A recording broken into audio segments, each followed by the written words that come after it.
पिछले कुछ महीनों से किसी भी सोशल फंक्शन में, इन्वेस्टर कॉन्फ्रेंस में, पब्लिक के बीच में बातचीत करते हुए, फंड मैनेजर से मिलते हुए लोग मुझे एक सवाल ज़रूर पूछते हैं। क्योंकि मैं जी ग्रुप का हिस्सा हूँ, मुझे पूछते हैं और बताओ अनिल, जी में क्या चल रहा है, क्या नया हो रहा है, सोनी के मर्जर के बाद क्या, मर्जर अभी भी है या ख़त्म हो गया, अब कंपनी कैसा कर रही है, आगे क्या होगा। और मैं उनसे एक ही चीज़ बोलता हूँ, यार इसके अलावा और कुछ पूछ लो। और वो बोलते हैं कि क्यों, कंप्लायंस इशू है। मैंने कहा थोड़े बहुत कंप्लायंस इशू हैं, लेकिन एक्चुअली मुझे भी बहुत ज़्यादा पता नहीं। तो फिर मैंने सोचा कि बार बार अगर ये सवाल आते हैं तो क्यों ना जी एंटरटेनमेंट के टॉप मैनेजमेंट से मुलाकात करके उन्हीं से पूछा जाए। अब बात ये आती है कि जब मैं इंटरव्यू करूं तो ये ऐसा लगता है कि अरे ये तो जी ग्रुप का ही चैनल है, जी बिजनेस है, और वो इंटरव्यू करेगा तो बड़ा एकदम मैनेज्ड काइंड ऑफ इंटरव्यू होगा। मुझसे रिक्वेस्ट की कि सर एक इंटरव्यू करना चाहता हूँ और इंटरव्यू मैं अपने तरीके से करूँगा। और उन्होंने कहा अरे वेल क्यों नहीं, बिल्कुल। और आज मैं आपके सामने उनसे मुलाकात करने जा रहा हूँ। जी, जैसा आप जानते हैं, लव मी और hate me, can't ignore me. और आज ये कंपनी और ये स्टॉक इसी वजह से सुर्खियों में है कि बहुत कुछ हुआ है और बहुत कुछ होने वाला है। पुरी सर, बहुत बहुत स्वागत है आपका जी भैया। मैं सबसे पहले धन्यवाद समय देने के लिए। मतलब बड़े मुझे मुश्किल हो रही थी आपको एड्रेस करने में, क्योंकि एमडी और सीईओ बोलने की मेरी आदत पड़ी हुई है। इस बार मुझे सिर्फ सीईओ बोलना पड़ रहा है। तो पिछली मीटिंग में वहीं से शुरुआत करता हूँ, जो शेयर होल्डर्स की मीटिंग हुई उसमें आपको डायरेक्टर नहीं चुना गया, लेकिन आप 5 साल के लिए सीईओ पद पर हैं। क्या कुछ बदला है आपके काम करने में, कामकाज करने के तरीके में, लीडरशिप के साथ कम्युनिकेशन में और अपनी टीम के साथ काम करने में, जब आप एमडी नहीं हैं, सीईओ हैं? देखिए, कुछ नहीं बदला है। काम करने का तरीका वही है जो पहले था। पूरी टीम आज भी मेरे को ही रिपोर्ट करती है जी सिर्फ इतना ही बदला है कि मैं बोर्ड मेंबर नहीं रहा हूँ। जी। तो उसमें एक्चुअली मेरे लिए तो बेटर कंप्लायंसेस कम हो गई मेरे लिए। कम पेपर साइन करने पड़ते हैं जी। बट बिजनेस जहाँ तक जो है वो जैसा पहले था वैसे ही है। और ये जो डायरेक्टरशिप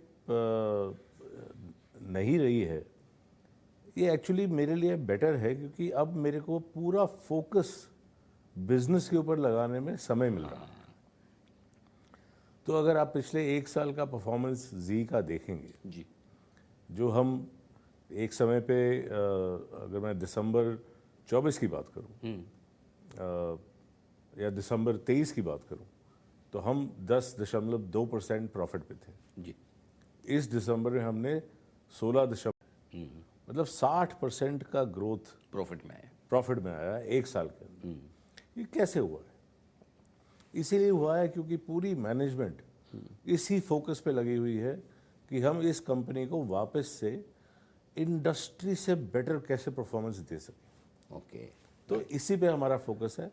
तो मैं एक्चुअली एक तरीके से खुश हूँ कि मैं सिर्फ सीईओ हूँ। काम करने के लिए ज़्यादा समय मिल रहा है। काम करने के लिए ज़्यादा समय मिल।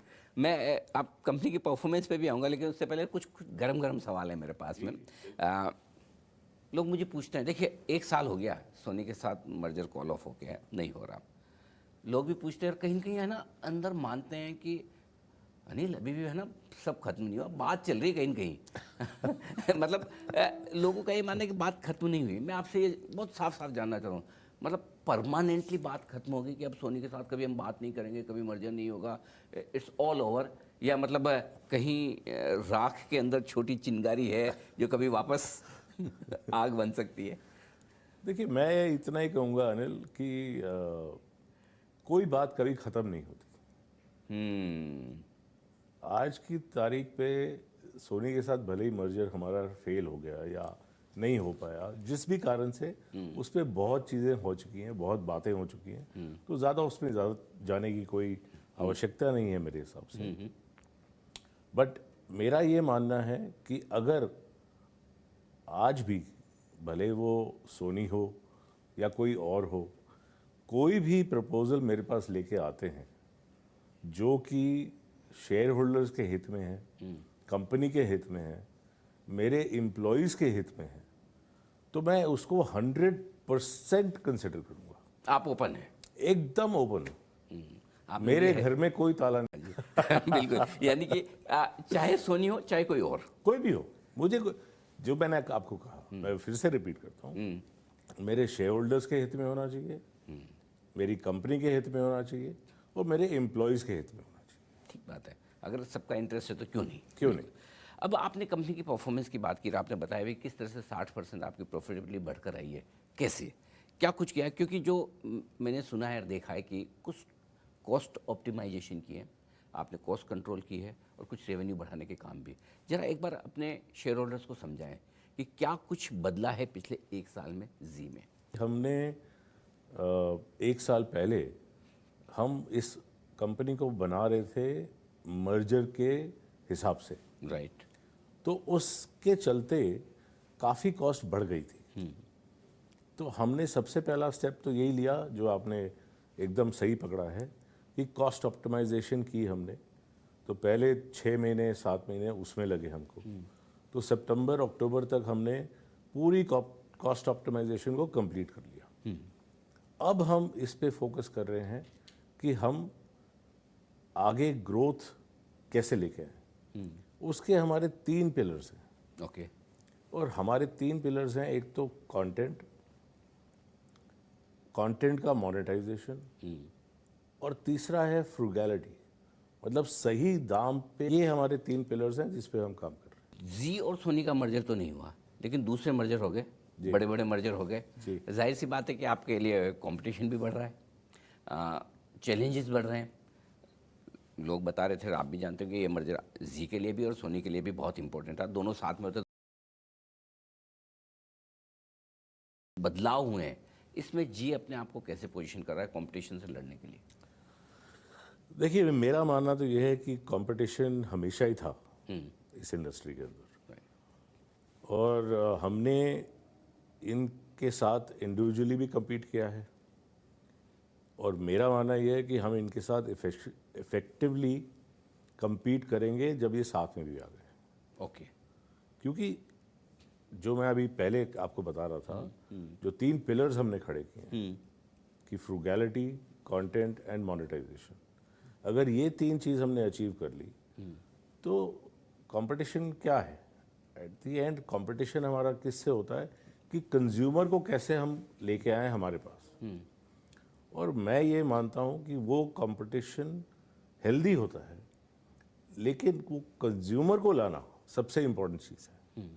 तो अगर हम कंटेंट रेलेवेंट बनाएंगे, हम कंटेंट अच्छा बनाएंगे, तो कंज्यूमर अपने आप आएगा, वहाँ से हम उसको मोनेटाइज कर पाएंगे, और सही दाम पे बनाएंगे तो सबके लिए बेटर है।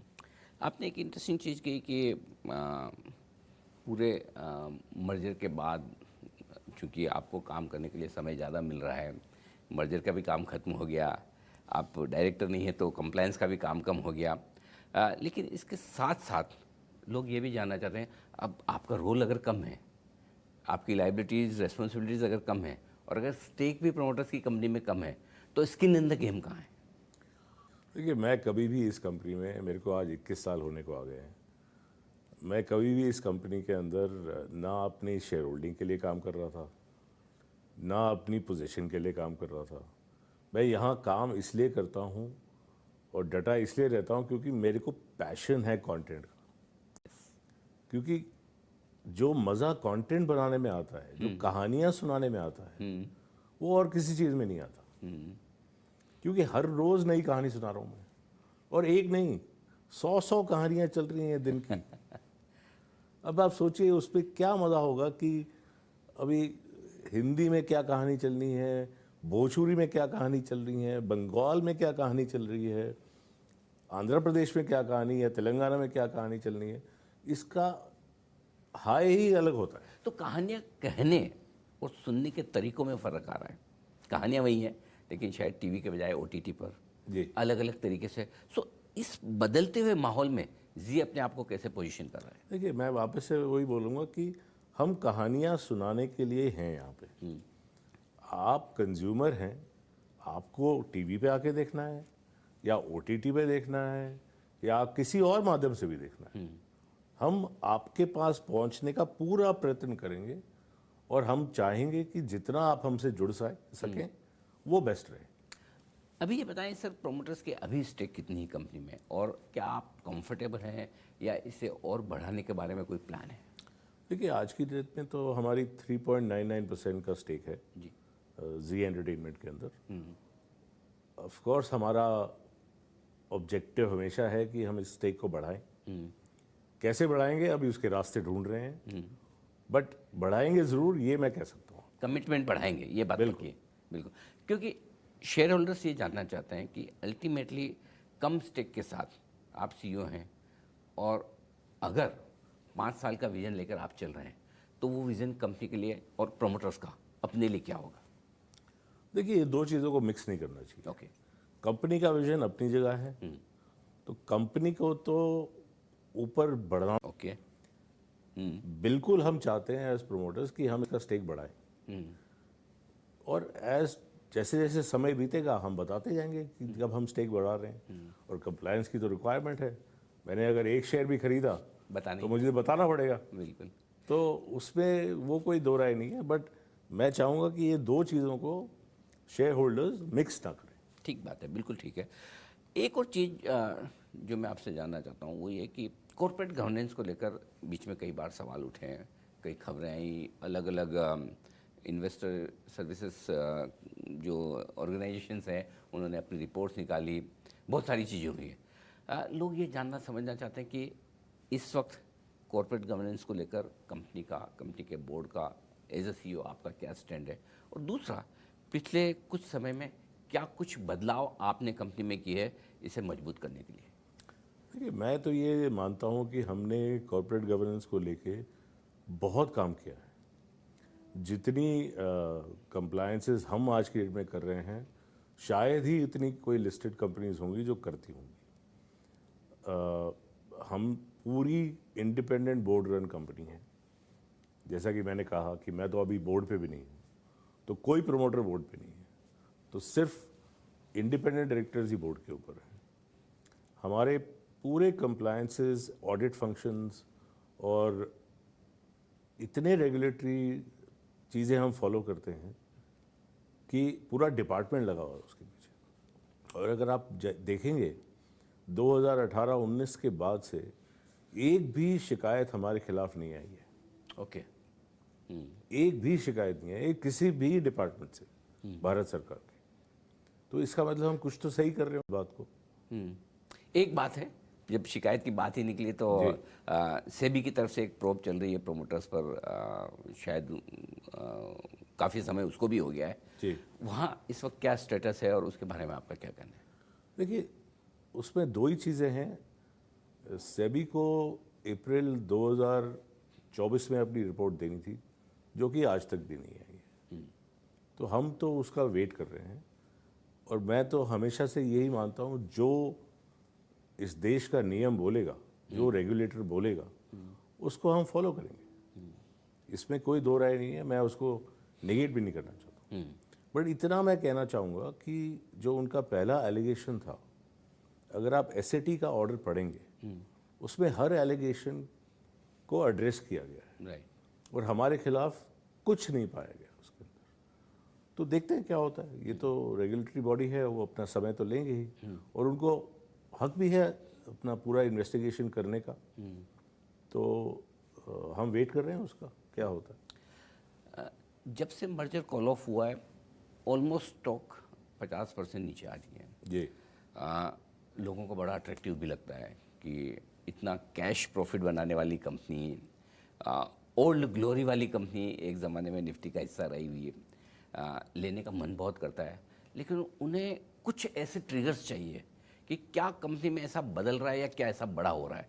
सो आपके prospective share holders, fund managers जो इस शो को देख रहे हैं, वो जानना समझना चाहते हैं कि ऐसा पुनी जी साल 2 साल में क्या करने वाले हैं जो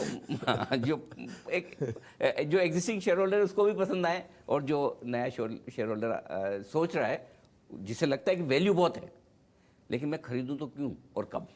क्या होता है अनिल कि जो लगता है कि जैसा मैं बिहेव करता हूँ वैसे पूरी दुनिया बिहेव करती है।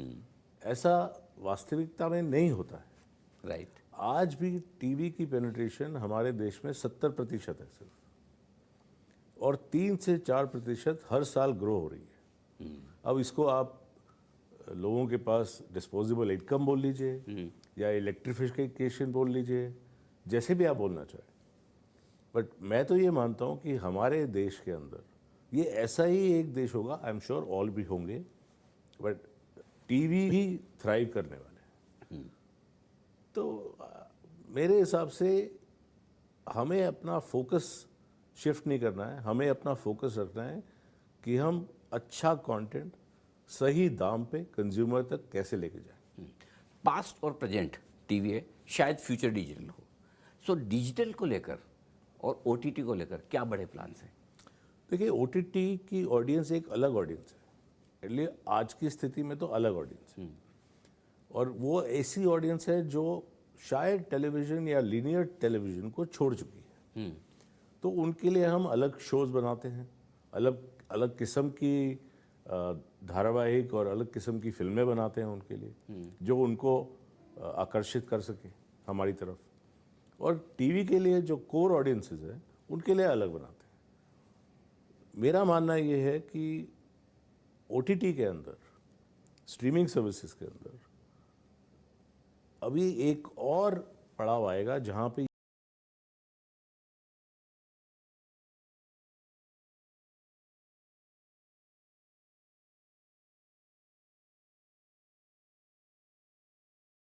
अभी क्या हुआ है कि छोटे शहरों में लोगों को शायद फ्री की आदत पड़ी हुई है, तो वो किसी फ्री माध्यम से जाके कंटेंट देख लेते हैं।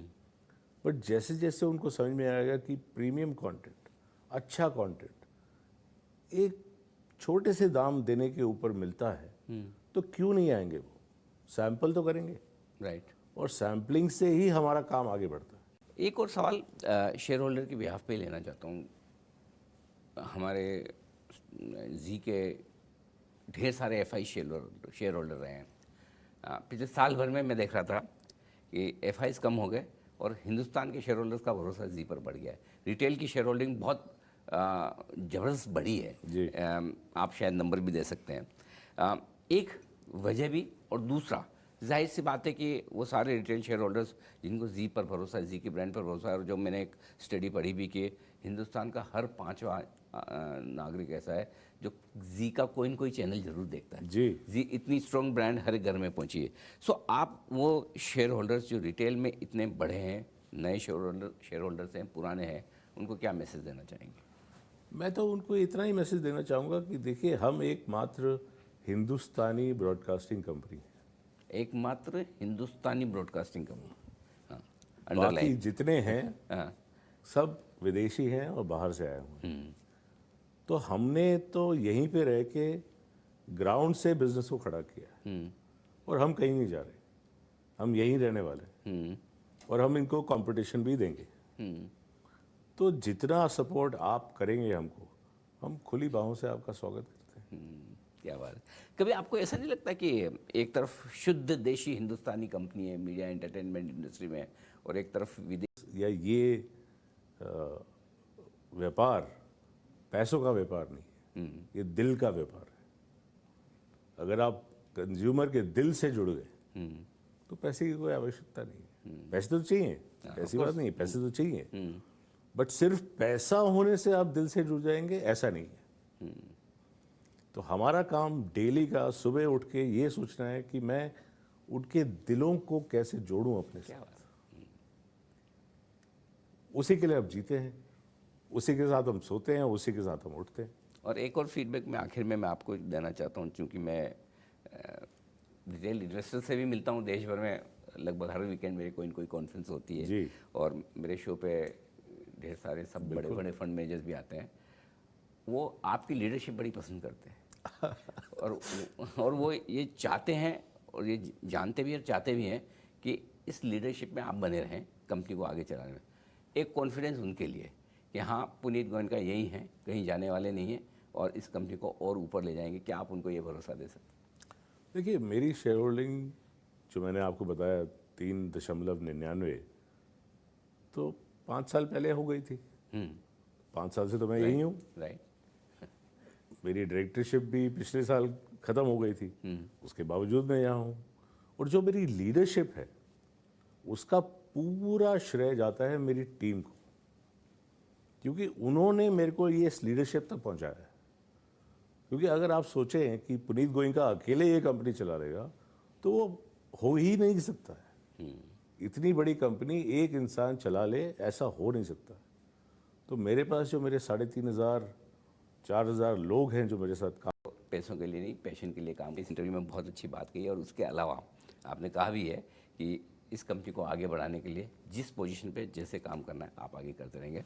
हमारी शुभकामनाएं आपके साथ है, और उम्मीद करता हूँ जी एंटरटेनमेंट के शेयर होल्डर्स ये इंटरव्यू देख के बहुत कुछ इंसाइट लेंगे और शायद उनका कॉन्फिडेंस और बढ़ेगा। बहुत बहुत धन्यवाद आपका, थैंक यू सो मच। बहुत बहुत धन्यवाद, और आपके सारे दर्शकों को मैं नमन करना चाहता हूँ कि आप ऐसे ही अनिल जी का शो देखते रहें Thank और हमारे साथ जुड़े रहें। बहुत बहुत धन्यवाद, thank you so much sir. तो ये थे पुनीत गोयनका, सीईओ जी एंटरटेनमेंट के, बताते हुए कंपनी के प्लान्स के बारे में। और लंबे समय बाद हमने कोशिश की जी एंटरटेनमेंट के सीईओ से मुलाकात करने की, और वो सारे सवाल जानने की, जवाब जानने की जो आपके मन में। आई एम श्योर आज आपको लगभग सारे सवालों के जवाब मिले होंगे। इस खास शो में इतना ही, मुझे दीजिए इजाज़त, नमस्कार।